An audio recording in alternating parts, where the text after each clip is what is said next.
Hello everyone, welcome to a new blog. আজকে শনিবার, আজকে ছুটির দিন। আর ছুটির দিন মানে কোথাও যেতে হবে, তাই ভাবলাম আজকের কোনো একটা গঙ্গার ঘাটে দিয়ে ঘুরে আসি।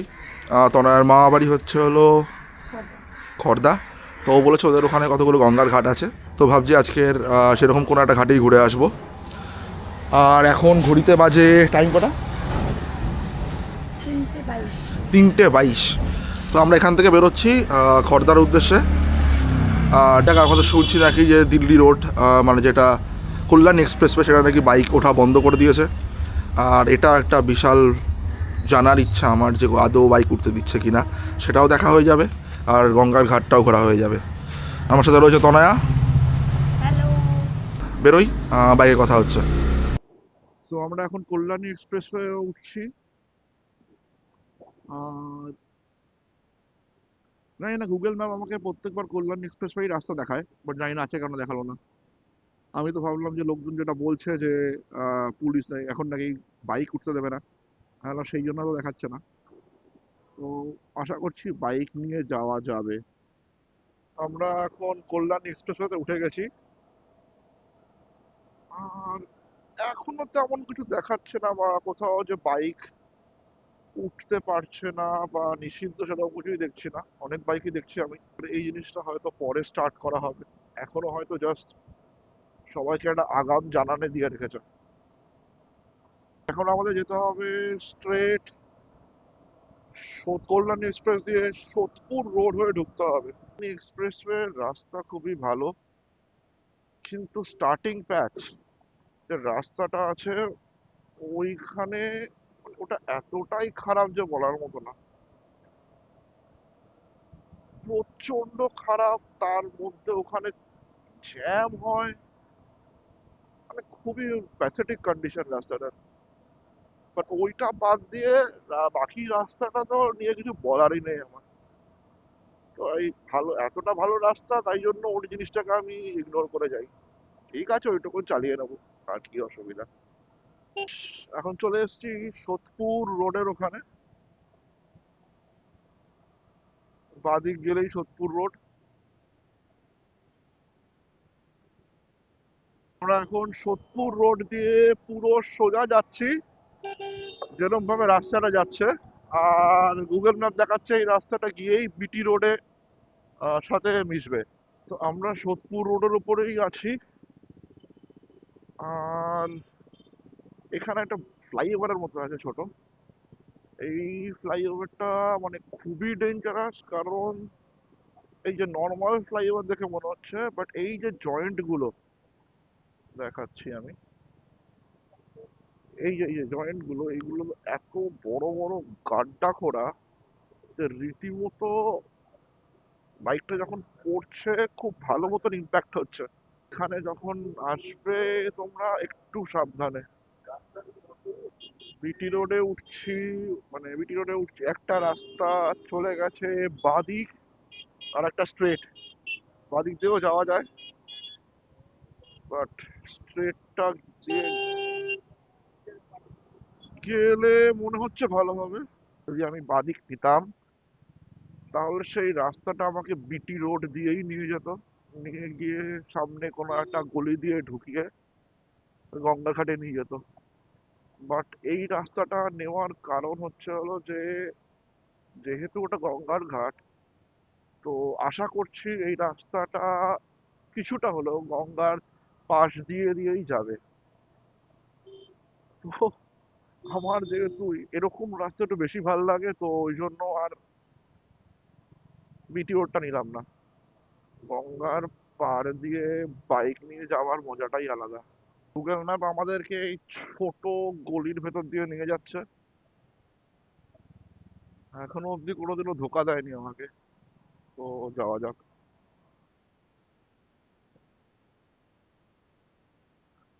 আমরা একটা ঘাটে পৌঁছে গেছি।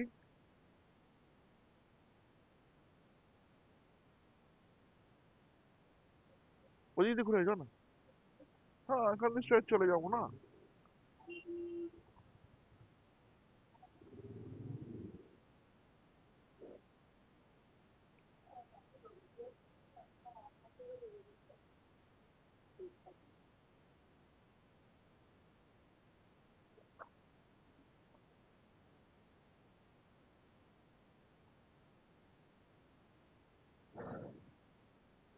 শান্ত চারিদিকে।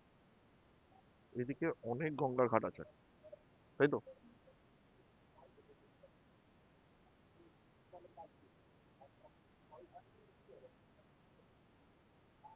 হনুমানজি,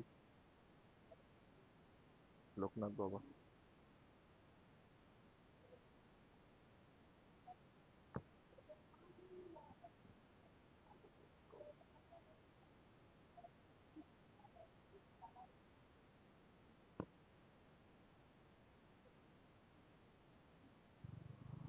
এই ঘাটটা দেখে আমরা এখন বেরোচ্ছি অন্য ঘাটের দিকে।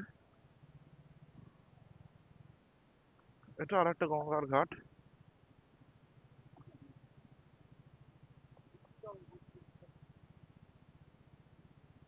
দেখা যাক ওইদিকে নিয়ে যাওয়া যায় কিনা বাড়ি।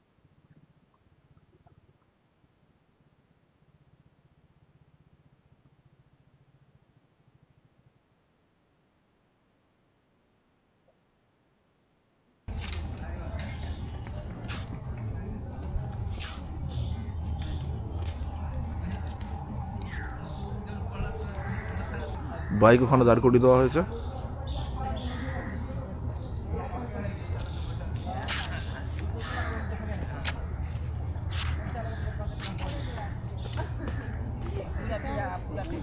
কি গিরিবালা, গিরিবালা ঠাকুরবাড়ি ঘাট, তাই তো? অ্যাজ ইউ সে।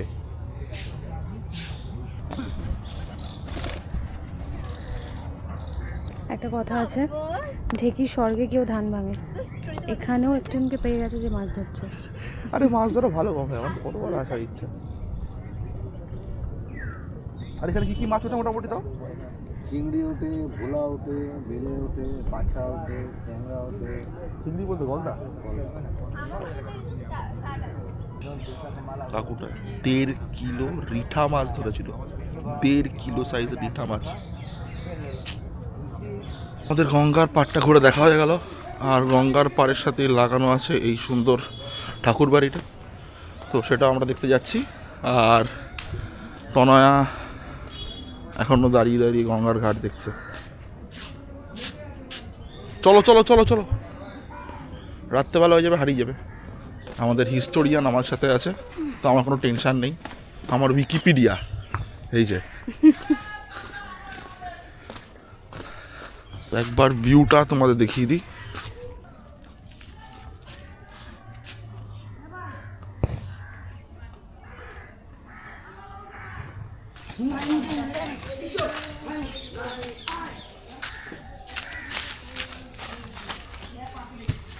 একজন দাদু সরস্বতী ঠাকুর বানাচ্ছেন।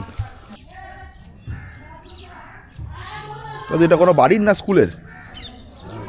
বাড়ির? ক্লাবের? হ্যাঁ, দাদু এখানে ঠাকুর বানান, অনেক ঠাকুর রাখা আছে। গেট দিয়ে ঢুকেই এখানে সবাই ফুটবল খেলছে। গিরিবালা দাসীর শ্রী শ্রী রাধা গোবিন্দ কুঞ্জ, 1318।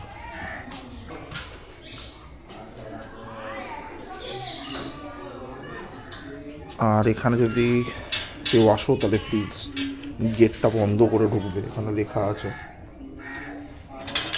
বেরোনো বা ঢোকার পর দয়া করে যে ছোট গ্রিলের গেটটি বন্ধ করুন। আমিও তাই করছি। শ্রীরামকৃষ্ণ দেবের ছবি।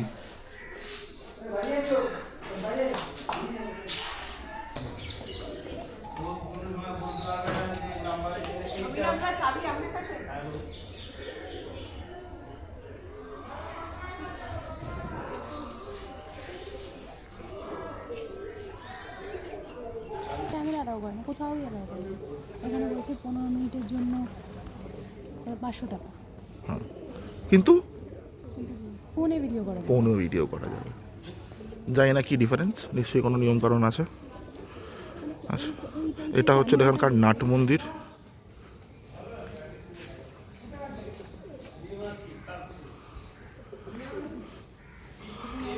রামেশ্বর, হ্যাঁ, রামেশ্বর, এই যে আমার হিস্টোরিয়ান। হ্যাঁ, তারপরে এটা হচ্ছে রাজেশ্বর।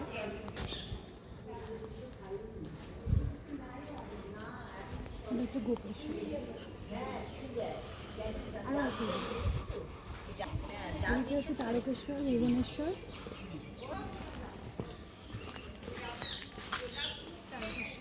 তারকেশ্বর কি বড় একটা বাতাবি লেবু হয়েছে।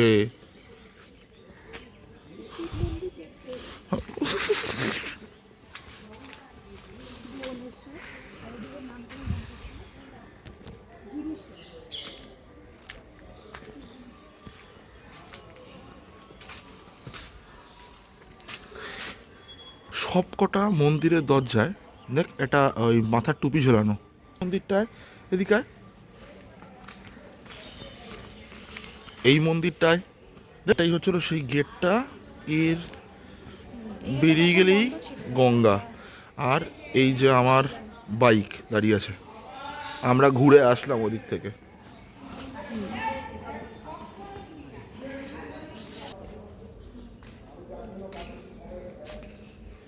ঠাকুমা, আমার একটা মনে খুব বড় প্রশ্ন ছিল।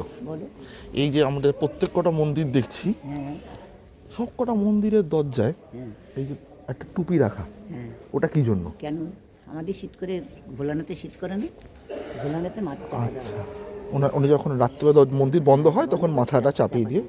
আচ্ছা আচ্ছা আচ্ছা আচ্ছা। আমাদের শীত যখন করে ভোলানাতে শীত করে হ্যাঁ, গোবিন্দ। না না, আমি জিজ্ঞেস করছিলাম যে সব কটা মন্দিরেই দরজায় টুপি কেন। এবার আই ভাবছি যিনি পুজো করছেন তিনি, আমি প্রথমে খেয়াল করিনি প্রত্যেক কটা দরজায়, হয়েছিলাম একটা দরজায় হয়তো, কিন্তু পরে দেখলাম প্রত্যেক কটা দরজায় রাখা।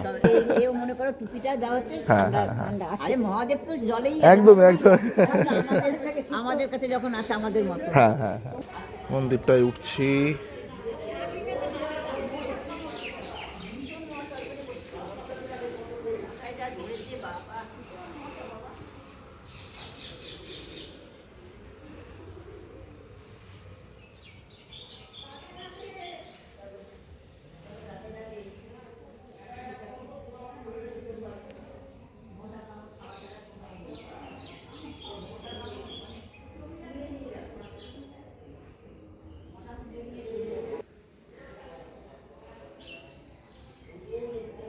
মন্দির থেকে আমরা বেরোচ্ছি এখন,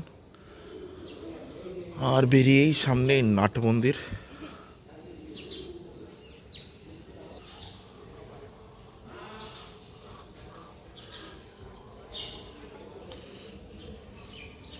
এই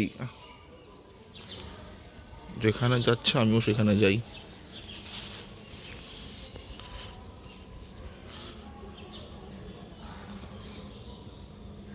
এটা কি করা বলে?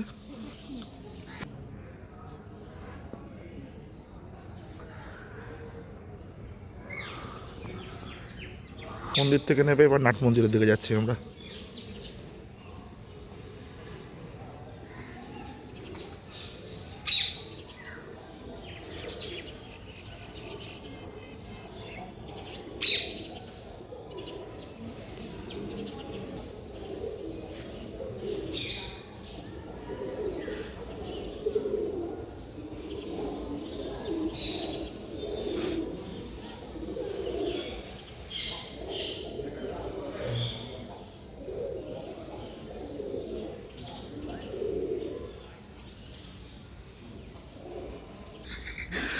গাইস, তনয়াকে এখানকার একজন আছেন, উনি তনয়াকে বলছেন যে এই যে শিব ঠাকুরের যে টুপিগুলো আছে, সেই শিব ঠাকুরের যে টুপিগুলো আছে সেইগুলো ওনাকে ওকে পরিয়ে দিতে হবে।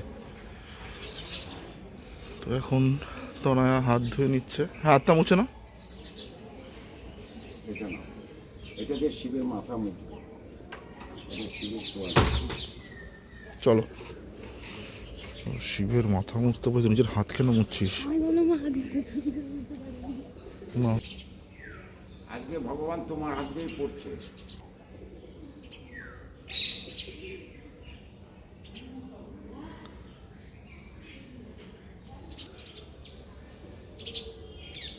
হ্যাঁ নামিয়ে দাও। হ্যাঁ, আরো নামাও। আর একটু নামাতো ব্যাপারটা। করবো বাকি হলো। হ্যাঁ,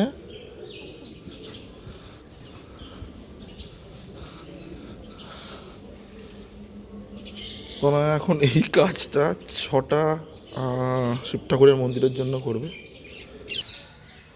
আমাদের মনে যে প্রশ্নটা ছিল যে এই মাংকি টুপিটা কার জন্য বা কে যিনি পুজো করেন তার নাকি, সেটা সেটার উত্তর আমরা পেয়ে গেছি। তনয়া সব করে শিব ঠাকুরকে টুপিটা পরিয়ে দিয়েছে। এখনও গেছে ওই কাপড় যেটা দিয়ে ও মুছছিল সেটাকে ফেরত দিয়ে আবার ব্যাক করে আসছে। কেমন লাগলো? খুব ভালো, আমি তো ভাবতেই পারিনি।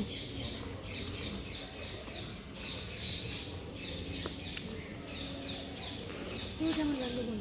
একটু আধটু তো তুইও হেল্প করলি আমাকে। এখন সব প্রত্যেকটা শিব ঠাকুর মাংকি টুপি পরে নিয়েছেন।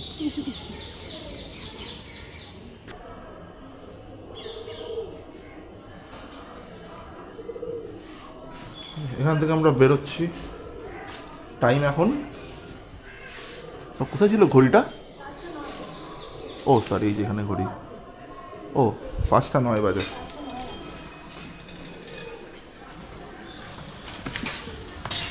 আর অবশ্যই গেটটা তোমরা সবাই বন্ধ করবে। এখন বড় বড় করে লেখা, বেরোয়া ঢোকার পর দয়া করিয়া ছোট গ্রিলের গেটটি বন্ধ করুন। বাইরে থেকে এরকম লাগে জায়গাটা। আমাদের এই ঠাকুরবাড়ি পুরোপুরি ঘুরে দেখা হয়ে গেছে। আর এই ব্যাপারের সব ইতিহাস আমাদের হিস্টোরিয়ান তনয়া বলবে। বলো। গিরিবালা দেবী হচ্ছে রানী রাসমণির মেয়ে পদ্মামণি, তার ছেলের বউ, মানে নাত বউ যেটাকে বলি। তো উনি মানে পদ্মামণির, আমি যতদূর জানি তার একটাও ছেলে বাঁচেনি, মানে দুজন ছেলে ছিল, গণেশচন্দ্র এবং গোপালকৃষ্ণ। দুজনের মধ্যে কেউই বাঁচেনি, খুব অল্প বয়সেই মোটামুটি মারা যায়। তো তাদের মানে গোপালকৃষ্ণের যে বউ গিরিবালা দেবী, তিনি মানে এই শোকটার থেকেই আরও বেশি কি বলে ভগবানের প্রতি আরও বেশি আকৃষ্ট হয়ে যায়। তো সেটার জন্যই এই মন্দিরটা তৈরি করা আর কি। আচ্ছা হিস্টোরিয়ান, বলছি যে এই মন্দিরের টাইমিং কখন? টাইমিং তো সকাল 6টা থেকে বেলা 12টা, আর বিকেলবেলা 4টে থেকে 6টা। আর এখানে আসবে কি করে? আমরা তো বাইকে এসেছি, যারা ট্রেন বাস করে আসবে তারা আগরপাড়া স্টেশনে নেমে অটোতে গিরিবালা ঘাট বললেই নিয়ে আসবে। Thank you. এখন ঘড়িতে বাজে 5:30। আমি আর তনা এখান থেকে বেরোচ্ছি। চলো ওঠো। যাওয়ার সময় আর গঙ্গার পাড় দিয়ে যেতে পারলাম না, তো ঠিক আছে। এই রাস্তাটা স্ট্রেট চলে যাচ্ছে বিটি রোড। এখন বিটি রোড থেকে বেলঘরিয়া হয়ে এখন চলে এসছি কল্যাণী এক্সপ্রেসওয়ের মুখটায়।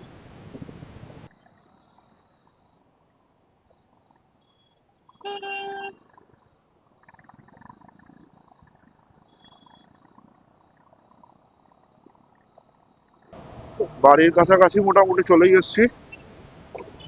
আর আজকে আর ভেবেছিলাম গঙ্গার কোনো একটা ঘাটে ঘুরতে যাব,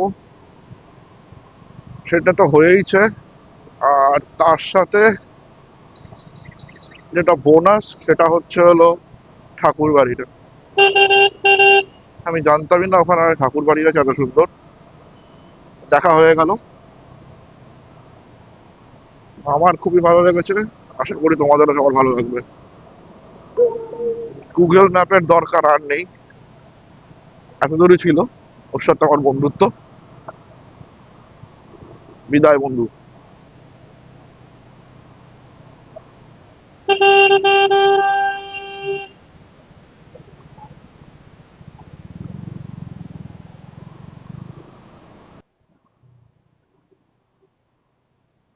আমি বাড়ি দেখতে পাচ্ছি।